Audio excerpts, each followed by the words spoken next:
તો ગાઈસ સ્વાગત છે ફરીથી એક નવા મિની બ્લોગમાં. ને તો આપણે સવારમાં બાપાની ગયા છે વાડીએ.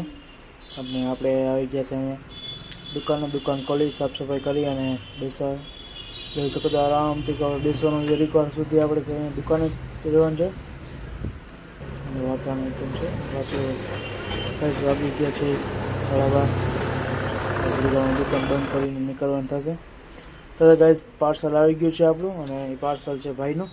તો તોડશું અને મળશું. અને ગાઈસ તોડવાને બદલે આપણે મળ્યા બહુ મોડા રાતે, કારણ કે થોડોક કામમાં આપણે વાડીએ નીકળી ગયા હતા, થોડુંક કામ હતું એટલા માટે. તો ફટાફટ જમી અને આવી ગયા છે ઉપર આપણે, જે ચાલવાનું છે. અને જોઈએ સૂર્ય દાદા હે નહીં, અત્યારે ચંદ્રમામાં છે ચંદ્રમામાં છે. તો ચંદ્રમામાને જોઈ મજા આવે અને જોતા રહેશે એવાને. તો ગાઈસ બાકી તો જોઈ શકો તો આરામથી આપણે હાલવાનું કાંઈ નહીં હોય. અને હવે તો પાછું અમદાવાદ જશે થોડાક દીમાં. તો મળશું કાલે. Bye bye.